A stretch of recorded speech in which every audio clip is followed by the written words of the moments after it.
So let's tackle about organizational structure and culture theory. What is organizational structure? Organizational structure refers to the norms, rules, policies formed by the company to achieve the objectives. Organizational structure is divided into group and coordinated. First is work specialization, departmentalization, chain of command, span of control, centralization and departmentalization, and formalization. First is work specialization. It describes the degree to which activities, organizations are subdivided into separate jobs. So it means that work specialization is sometimes called the division of labor. So it allows the managers to take complex tasks and break them to down smaller, more precise tasks that individual workers can complete. So that is work specialization. Next is departmentalization. So the basis by which jobs are grouped together is called departmentalization. Departmentalization is an organizational structure that separates people into groups or departments based on particular setup circle. So setup criteria. These departments bear their own leaderships and work. So and work together to complete tasks with large complicated projects. Multiple departments may work together. So that is departmentalization. Then next is the chain of command. So chain of command is the unbroken line of authority that extends from the organization to the lowest echelon and clarifies who reports to whom. So chain of command is the how each member of a company reports to one another. So a top chart would be founder, owner, or CEO, and the people who reports to them appear directly below or sa mga subordinates nito na nag-approach sa mga CEO or founder. The next, the span of control. So span of control is the determines of the levels and the manager and as organization has. So meaning is the span of control is a member or staff member that reports to a manager. A higher number of reports per manager results in a flatter organizational structure and fewer opportunities for promotion. A lower number of reports per manager results a taller organizational structure and more management direction and input.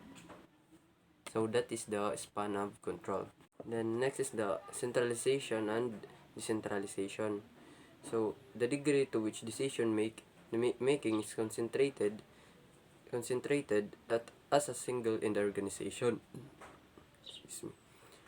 So centralization is the organization can decision with a little or no input from lower level of personnel. Then decentralization is the lower personnel provide input, so are actually given their discretions to make decisions. So next is formalization. It refers to degree which job within the organization are standard. So as you can see, high formalization it can create job descriptions, lots of organizational rules, pr- procedures covering work processes, while low formalization, non-program job behaviors, great deal of the exercise discretion in their work.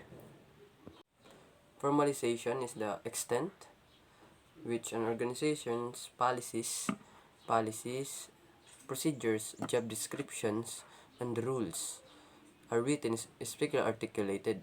Formalized structures are those in which there are many written rules and regulations. Next is the common organizational designs of organizational structure. First is the simple structure. So simple structure is is basic organizational excuse me basic organizational design structure with low departmentalization, little work specialization, with wide spans of control, centralized authority. Typically, the owner has the most power and little formalization or rules that govern operations. So that is the work. So that is the simple structure. Next is the bureaucracy. Standard activities in highly efficient manner,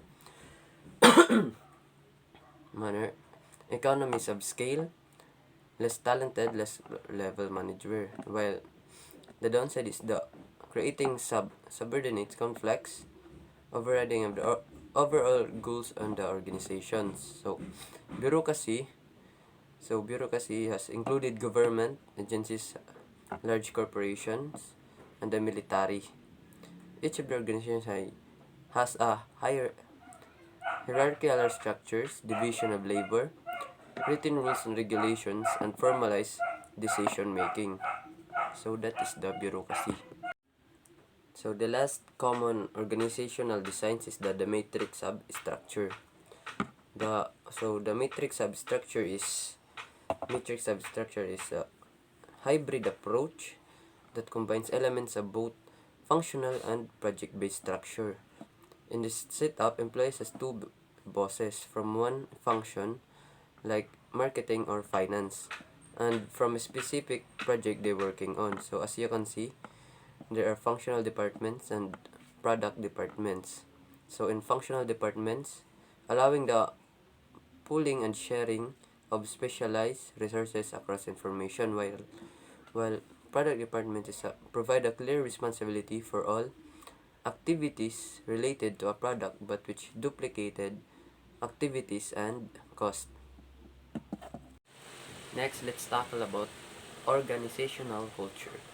Organizational culture is the generally understood of all companies' beliefs, values, and attitudes, and how this influence the behavioral of its employees. First, let's tackle about clan culture.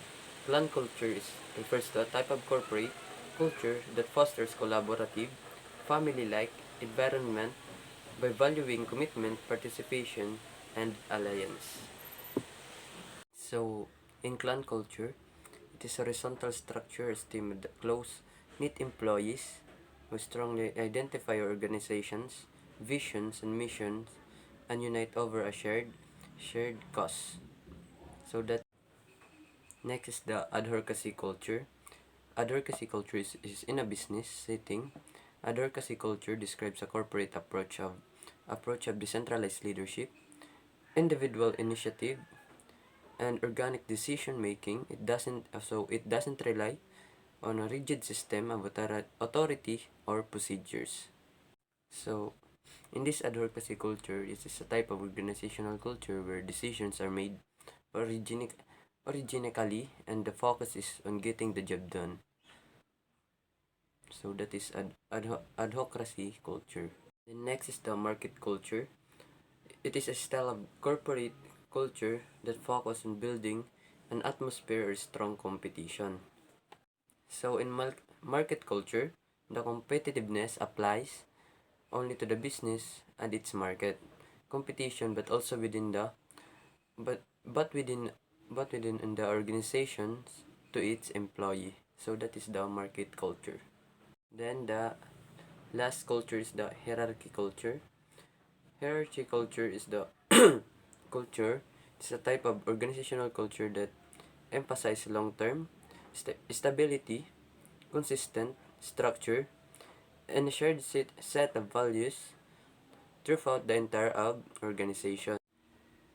So as you can see in this framework, so clan culture is just collaborative, means coercion, participations, communication, empowerment, moral, people, development, and commitment. So clan culture focus in internal focus and flexibility over stability. Then collaboration among employees. While advocacy, it is trust, create, means adaptability, creativity, and agility. Ends innovation growth, cutting edge output. So advocacy, it focus in external focus, values flexibility, adaptable, creative, and quick respond to change in the marketplace. Well, market culture is trust, competence, customer focused productivity, enhancing competitiveness. Then market is focused on the external environment. Then values stability of control, driven by competition and strong desired delivery of results. Right? While hierarchy culture has an internal focus, values stability and control over flexibility, formalize structure work. So that's all, sir, about organizational structure and organizational culture theory.